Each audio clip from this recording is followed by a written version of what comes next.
Halo, perkenalkan nama saya Tasya Azra Alamina dari Fakultas Hukum Universitas Mataram.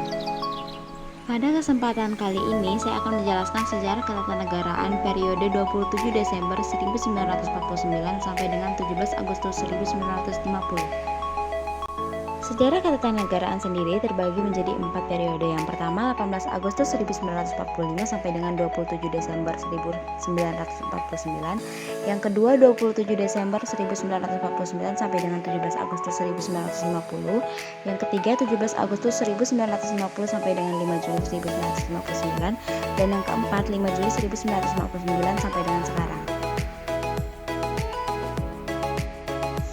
Periode 27 Desember 1949 merupakan periode kedua dalam sejarah ketatanegaraan Indonesia. Dalam periode ini, negara Indonesia menjadi negara serikat.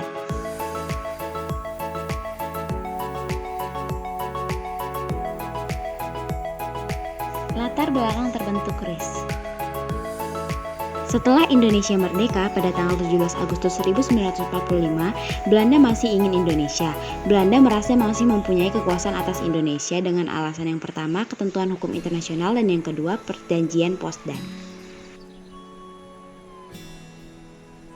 Akibatnya timbul konflik senjata antar tentara Republik Indonesia dengan Nica pada tanggal 10 November 1946 di Surabaya. Dan akhirnya pada tanggal 25 Maret 1947, Indonesia dan Belanda mengadakan perundingan Linggarjati guna mengakhiri konflik tersebut.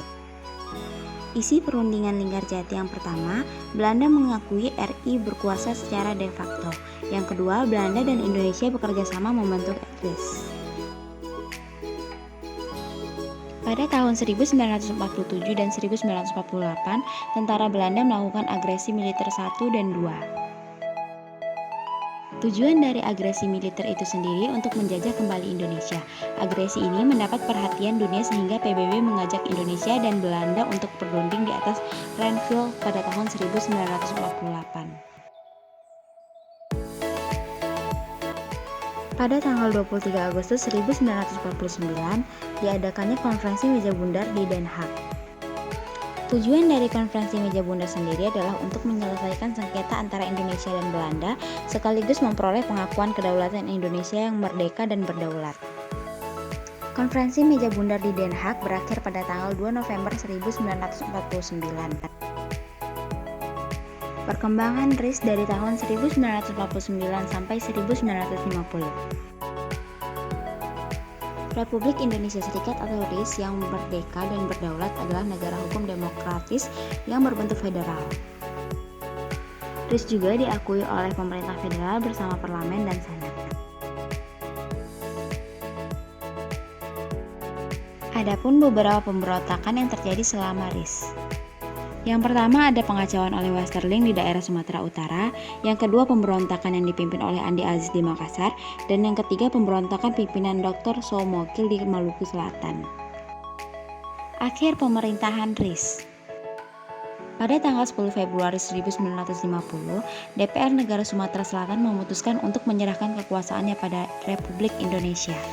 Yang kedua, akhir Maret 1950, hanya tersisa 4 negara bagian dalam RIS. Pada akhir April 1950, maka hanya Republik Indonesia yang tersisa dalam RIS. Dan pada tanggal 19 Mei 1950, pemerintahan RIS dan RI mendatangi piagam persetujuan pembentukan negara kesatuan. Dan pada tanggal 15 Agustus 1950, diadakan rapat gabungan yang terakhir dari DPR dan Senat RIS, di mana dalam rapat ini akan dibicarakan piagam pernyataan terbentuknya Negara Kesatuan Republik Indonesia. Berakhirnya pemerintahan RIS. Setelah pembacaan piagam pernyataan terbentuknya Negara Kesatuan Republik Indonesia, maka dengan demikian secara resmi Negara Kesatuan Republik Indonesia terbentuk kembali pada tanggal 17 Agustus 1950. Demikianlah materi yang dapat saya sampaikan. Lebih kurangnya mohon dimaafkan. Wassalamualaikum warahmatullahi wabarakatuh.